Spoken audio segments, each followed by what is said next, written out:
जय होस्। कुनै बेला राजपुर भन्ने एउटा गाउँमा एकजना मजदुर बस्ने गर्थे। उनी आफ्नो परिवारलाई भरण पोषण गर्नको लागि दिनरात मेहनत गर्थे, किनभने उनको परिवारप्रतिको अगाध प्रेम थियो, अगाध एट्याचमेन्ट थियो, अगाध लगाव थियो। तर दैव संयोगवश त्यो बेला त्यो ठाउँमा महामारी चल्यो।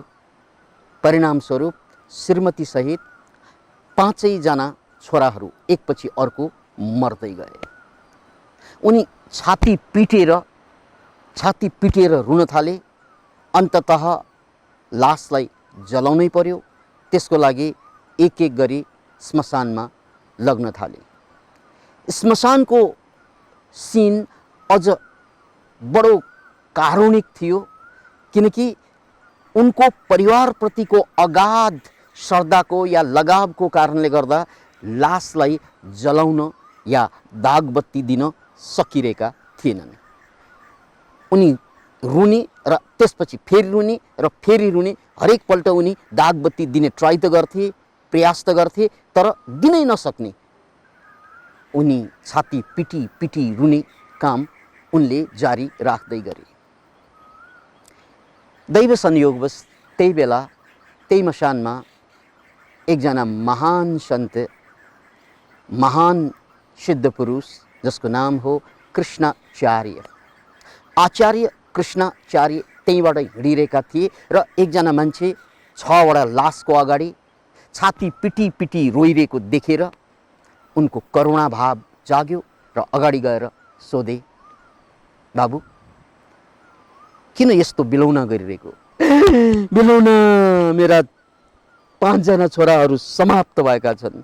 मेरो श्रीमती, यिनीहरूको लागि मैले दिनरात मेहनत गरेर हुर्काएका यी छोराहरूलाई, मेरो प्राण प्यारी श्रीमती आज यो दुनियाँमा छैन। त्यसकारण गुरुदेव, म नरोए को रुन्छन्? मैले बिलौना नगरे कसले गर्छन् गुरुदेव?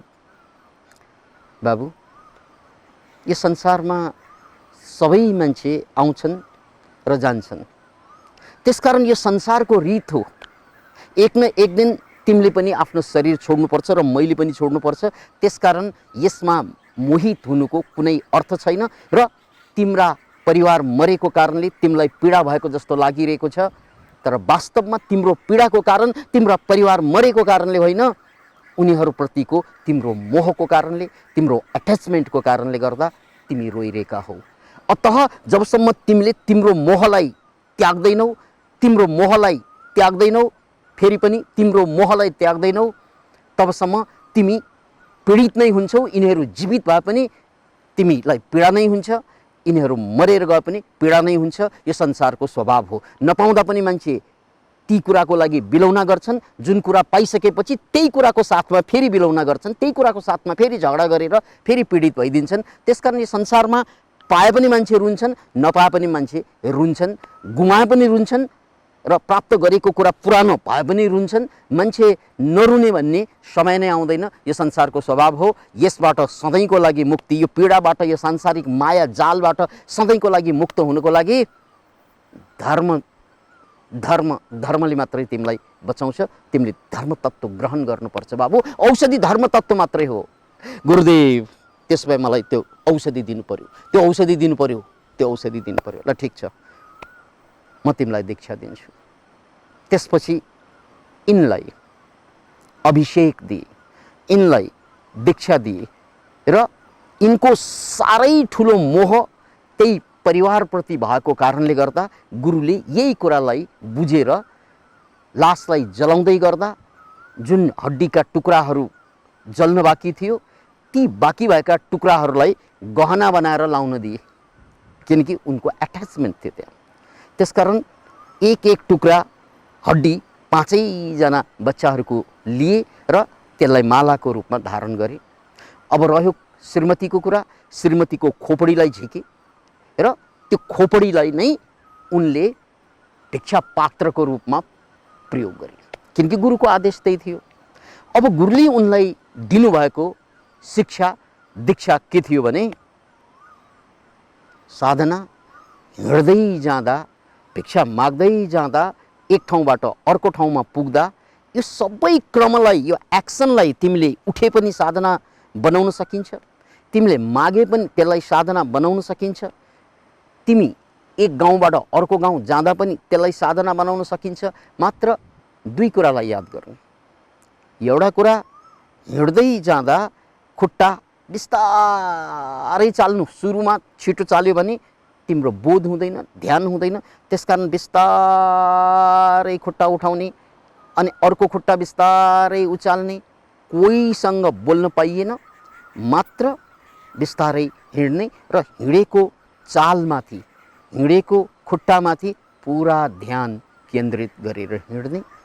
माग्दै जाने, भिक्षा माग्दाखेरि पनि हात थाप्ने, हात थाप्दाखेरि बिस्तारै यो कपाल सहितको हात अथवा यो खोपडी सहितको हात थापिन्छ र बिस्तारै भिक्षालाई लिइन्छ र एक एक कुरालाई बोधपूर्वक ध्यानपूर्वक हेर्ने काम मात्रै हो। यही हो साधना बाबु तिम्रो।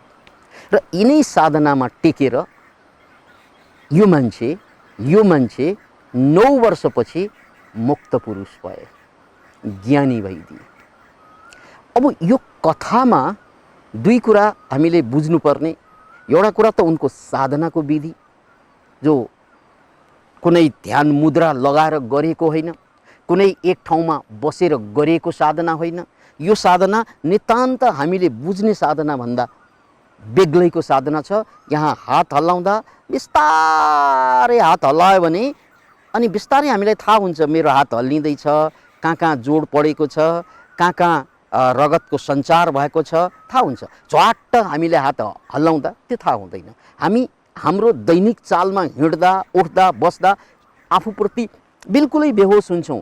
तर यही क्रमलाई बिस्तारै अब खानु पर्यो भने पनि बिस्तारै हात लगियो, बिस्तारै खानालाई समात्यो, अलिअलि तातो भएको फिलिङ गरियो अनि बिस्तारै हात उठायो, कहाँ हातमा भारी परेको छ, कहाँ तातो भएको छ, कहाँ चिसो भएको छ, अनि हात बिस्तारै चलाउँदाखेरि पाखुरामा कहाँ बल परेको छ, मुखमा हात पसिसकेपछि त्यसलाई चपाउँदाखेरि दाँतले कतिवटा दाना जतिलाई थिचेको छ, कति जिब्रोमा पोलेको छ अथवा पोलेको छैन, यो सबै कुरा ध्यानपूर्वक बोधपूर्वक जानिराख्ने। यो नम्बर कुरा, यो एक्सनको कुरा भयो।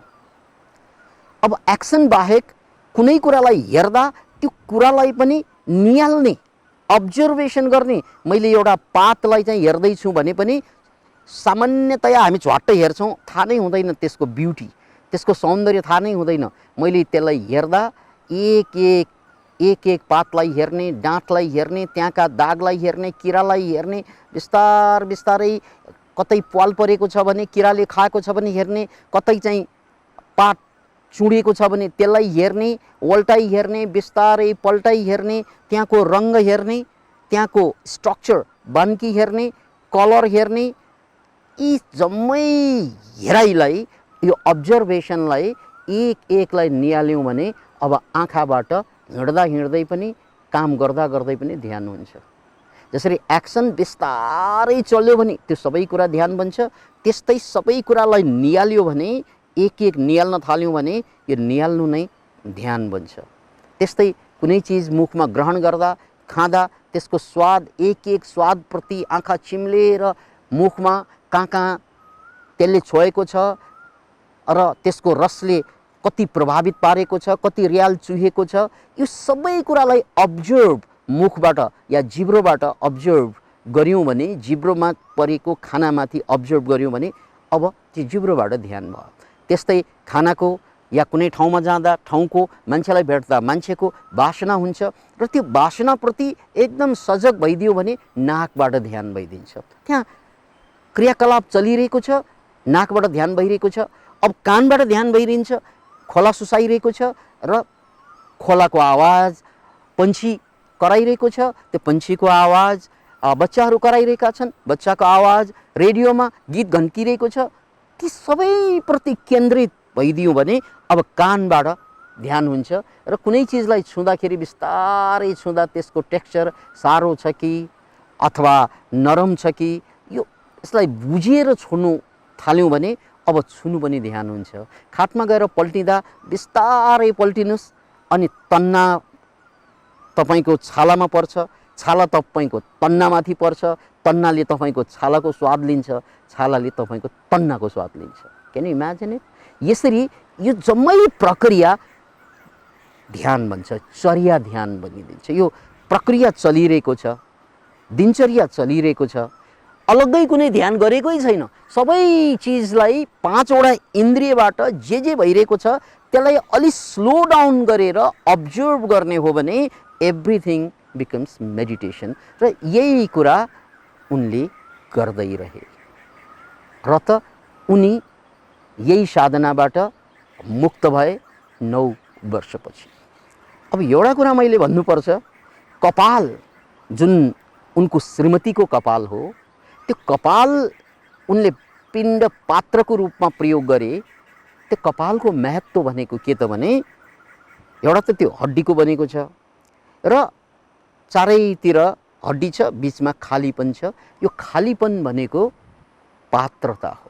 कुनै मान्छेले या कसैले यो पात्रमा खाना दिँदाखेरि, खाना खसाल्दाखेरि यदि यो पात्र भरिएको छ भने त्यहाँ अँटिँदैन, पोखिन्छ, त्यहाँ अँटिँदैन, पोखिन्छ। त्यसकारण यो पात्रले पनि उनलाई ज्ञान दिइरहेको हुन्छ, बोध दिइरहेको हुन्छ।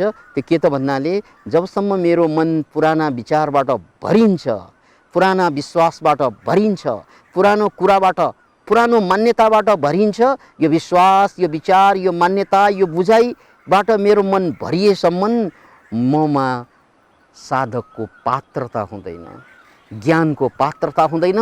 ज्ञान त तब अवतरित हुन्छ जब मेरो मन खाली भइदिन्छ यो पात्र जस्तै। जब मेरो मन खाली भइदिन्छ यो पात्र जस्तै, अनि मात्रै यसमा ज्ञान अवतरित हुन्छ, आनन्द तरङ्गित हुन्छ, अनि मात्रै जीवन उत्सव बनिदिन्छ। यसको बोध बनाइराख्नको लागि यो पात्रले पनि खाली हुनको लागि, मनलाई खाली बनाइराख्नको लागि प्रेरणा दिन्छ। किनकि हरेक मान्छे एउटा न एउटा परिवारमा जन्मिन्छ, एउटा न एउटा देशमा जन्मिन्छ, अनि एउटा न एउटा शिक्षा बोकेको हुन्छ, कुरा बुझेको हुन्छ। त्यो उनको बुझाइ, यो उनको विचार, उनको तर्क, उनको गणित भनेको यो बाधा हो ज्ञानको लागि, यो बाधा हो मुक्तिको लागि। उदाहरणको लागि जसरी बाँसुरी खाली भएपछि मात्रै बज्छ, नत्र भने त्यो बाँस मात्रै हो। याद राख्नुहोस्, बाँसुरी खाली भएपछि मात्रै बज्छ, नत्र भने त्यो बाँसको लट्ठी मात्रै हो। अतः बाँसमा पाल पार्नुपर्छ, खाली हुनुपर्छ अनि बज्छ। त्यस्तै हाम्रो जीवनको सङ्गीत पनि त्यो बेला प्रस्फुटित हुन्छ जुन बेला हाम्रो मन बाँस जस्तै या बाँसुरी जस्तै खाली भइदिन्छ। त्यो कपालको सिम्बल त्यही हो। त्यसकारण हामीले ध्यानको लागि अलगै समय निकाल्नु पर्दैन। यो पाँचवटा इन्द्रियलाई बोधपूर्वक निहाल्ने र आफ्नो मनलाई पुरानो विचार, तर्क, गणितबाट मुक्त बनाउँदै लग्ने हो भने हरेक कुरा ध्यान बन्छ। अनि कपाल धारण गरेर अथवा यो खोपडी धारण गरेरै माग्दै गरेको कारणले गर्दा पछि जब उनलाई ज्ञान प्राप्त भयो, उनी जमिनबाट उठ्न थाले, सिद्धि प्राप्त भयो, उड्न थाले, अनि सबैले बुझे, सबैले उनीसँग ज्ञान माग्न आए। त्यसपछि उनको नाम रह्यो कपालिपा अथवा कपालपा। अब पालो हाम्रो। जय होस्।